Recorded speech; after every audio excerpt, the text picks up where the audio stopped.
தமிழக வெற்றி கழகத்துக்கு தற்போது சிபிஐ தனது நிபந்தனையற்ற ஆதரவை தெரிவித்திருக்கிறது.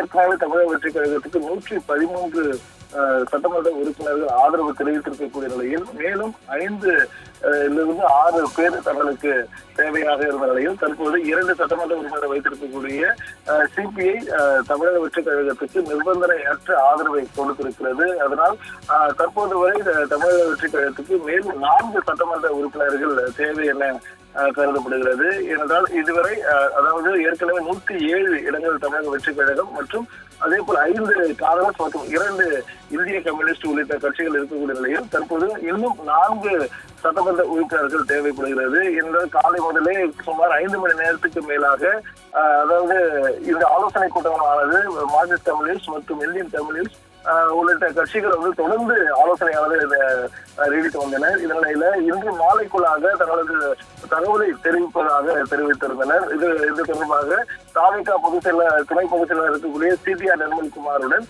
அதாவது தங்களது நிபந்தனை அற்ற ஆதரவை தருவதாக தற்போது இந்திய கம்யூனிஸ்ட் கடிதமானது வழங்கியிருக்கின்றனர். இது மட்டுமல்லாமல் தற்போது இதை தொடர்ந்து மார்க்சிஸ்ட் கம்யூனிஸ்ட் 2 எம்எல்ஏக்கள் அவரிடம் கைவசம் இருக்கின்றனர். அவர்கள் தாவேகாவுக்கு ஆதரவு தரும் பட்சத்தில் சரியாக 4:30 மணி அளவில் தாவேகா தலைவர் விஜய் 3வது முறையாக இன்று ஆளுநரை சந்திக்க இருக்கிறார். ஏற்கனவே அதிக பெரும்பான்மை 118 இடங்கள் இல்லாத காரணத்தால் இதுவரை விஜயால் ஆட்சியானது அமைக்கப்பட முடியவில்லை. இந்த நிலையில் தான் தற்போது சிபிஐ விஜய்க்கு நிபந்தனையற்ற ஆதரவை அளித்திருக்கிறது. இதைத் தொடர்ந்து சிபிஎம் மற்றும் விடுதலை சிறுத்தைகள் கட்சி உறுப்பினர்கள் வரும் பட்சத்தில் மொத்தம் அதாவது தாவேகாவுக்கு 118 இடங்கள் தற்போதைக்கு பூர்த்தியாகும். இன்னும் அந்த விசிகா மற்றும் சிபிஎம் உடைய நிலைப்பாடுகள் இதுவரை ஒன்றும் கிடைக்கப்பெறவில்லை. நேரில் சென்று செல்கிறார் விஜய் என தற்போது தகவலானது வெளியாகிறது. இந்திய கம்யூனிஸ்ட் அலுவலகத்திற்கு விஜய் நேரில் செல்வதாகவும் தற்போது தகவலானது வெளியாகி வரக்கூடிய நிலையில் அதாவது இந்திய கம்யூனிஸ்ட் மற்றும் தங்களுக்கு கூட்டணி ஆதரவு தெரிவித்ததை தொடர்ந்து இந்திய கம்யூனிஸ்ட் அலுவலகத்திற்கு விஜய் நேரில் செல்கிறார். சென்று அவர்களுக்கு நன்றி தெரிவிப்பதாகவும் தற்போது தகவலானது வெளியாகிருக்கிறது. ஆதரவு கேட்டு ஏற்கனவே கடிதமானது எழுதியிருந்த நிலையில் தொடர்ந்து கட்சி துணை பொதுச் செயலாளர் நிர்மல்குமார் நேரில் சென்று பேசியிருந்தார். இதைத் தொடர்ந்து தற்போது அவர்கள் ஆதரவானது அளித்திருக்கின்றனர். அவர்களுக்கு நன்றி தெரிவிக்கும் வகையில் தமிழக வெற்றி கழக தலைவர் விஜய் நேரில் சென்று இந்திய கம்யூனிஸ்ட் அலுவலகத்திற்கு தனது நன்றியை தெரிவிக்க உள்ளதாக தற்போது தகவலானது வெளியாகிருக்கிறது.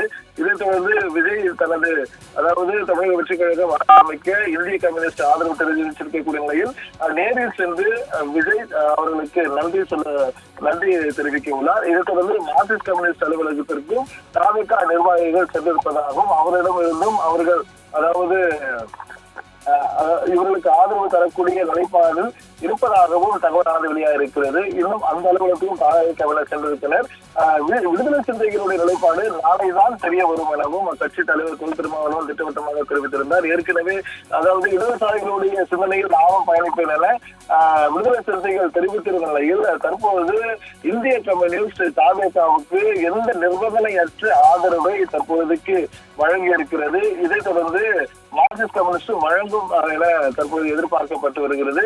இதைத் தொடர்ந்துதான் தற்போது மார்க்சிஸ்ட் கம்யூனிஸ்ட் அலுவலகத்திலும் அதாவது விஜய் நேரில் சென்று நன்றியானது தெரிவிக்கிறார். குறிப்பாக தற்போது அடுத்தடுத்து அரசியல் மாற்றங்களானது தொடர்ந்து அரசியல் களத்தில் மாறுபட்டு வருகின்றது. இந்நிலையில் தமிழக வெற்றி கழக தலைவர் விஜய் தற்போது நேரில் சென்று இந்திய கம்யூனிஸ்ட் மூத்த தலைவர்களுக்கு தங்கள் தமிழக வெற்றி கழகத்திற்கு ஆதரவு தெரிவித்ததை தொடர்ந்து நன்றி தெரிவிக்க உள்ளார்.